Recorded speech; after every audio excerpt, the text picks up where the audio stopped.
Office থেকে এই অফিসে আসার মধ্যেই ঘটনাটা ঘটেছে। মিসেস রুনা, আমি আপনার ড্রাইভারের সাথে কথা বলেছি, সেও বলেছে টাকার ব্যাগ নিয়ে আপনি সরাসরি এই অফিসে এসেছেন। অবশ্য ড্রাইভার যদি সত্যি কথা বলে থাকে তাহলে রাস্তার মাঝখানে টাকা হারাবার কোনো সুযোগ নেই, যদি না আপনি ড্রাইভারকে। কি বলছেন? আমি ড্রাইভারকে? আহা হা হা, শান্ত হন, শান্ত হন মিসেস রুনা। আপনি তো জানেন তদন্তের স্বার্থে তো আমাদের সবাইকে সন্দেহ করতে হয়। এমন অনেক কেস দেখেছি যেখানে আসামি ড্রাইভার বা অফিসের অন্য কোনো স্টাফের সঙ্গে যোগসাজশ করে, তারপর টাকা হাতিয়ে পালিয়ে যায়। কিন্তু অফিসার, আমি তো পালিয়ে যাইনি। সেটাই তো আশ্চর্যের বিষয়। আপনি একটু ভেবে বলুন, আপনি কি কাউকে সন্দেহ করছেন মিসেস রুনা?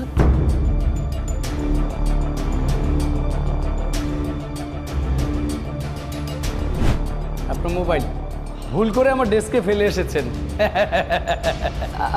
সরি স্যার, আসলে এই ভুলটা আমার প্রায়ই হয়। এত ভুলমনা হলে তো হবে না। এত ভুলমনা হলে কি যেন বলে কখন যে কি হারিয়ে ফেলেন কে বলতে পারে। স্যার, মোবাইলটা। ও,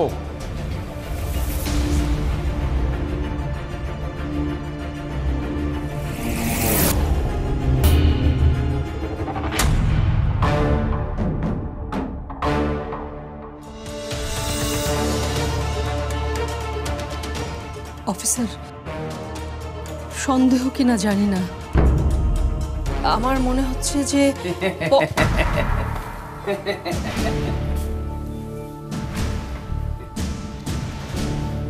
কি হলো, চুপ করে গেলেন যে? বলুন, আপনি কাউকে সন্দেহ করেন? দেখুন মিসেস রুনা, আপনার সন্দেহটা এই মামলায় খুবই গুরুত্বপূর্ণ। হ্যাঁ মিসেস রুনা, নিশ্চিন্তে বলুন। মনের মধ্যে কোনো কি যেন বলে দ্বিধা রাখবেন না। সেটা যদি আমার নাম হয় তবুও বলুন। নিঃসংকোচে বলুন মিসেস রুনা, কিন্তু মাথায় রাখবেন শত্রুতাবশত কারোর নাম বলবেন না। কারণ নাম বলার পর যদি সেটা প্রমাণ না হয় তাহলে আপনার উপরে সন্দেহ আরো বাড়বে।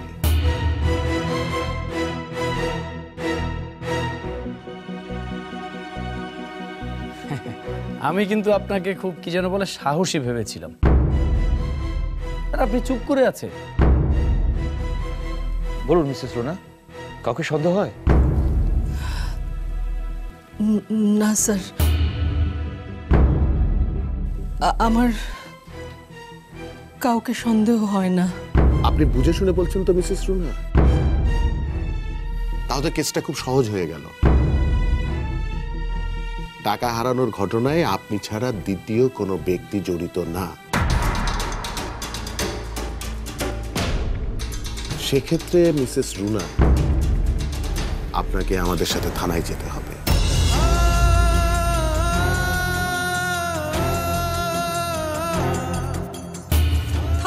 থানায়? অন্য কোনো উপায় নেই, আপনি একমাত্র সন্দেহভাজন এই মামলায়। বাকি জিজ্ঞাসাবাদের জন্য আপনাকে অবশ্যই থানায় যেতে হচ্ছে আমাদের সাথে। কিন্তু আমার আমার আমার হাজবেন্ডকে ডাকুন। আপনার যা বলার থানাতে গিয়েই বলবেন।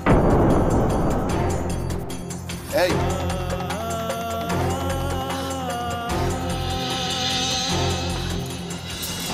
কি ব্যাপার রুনা?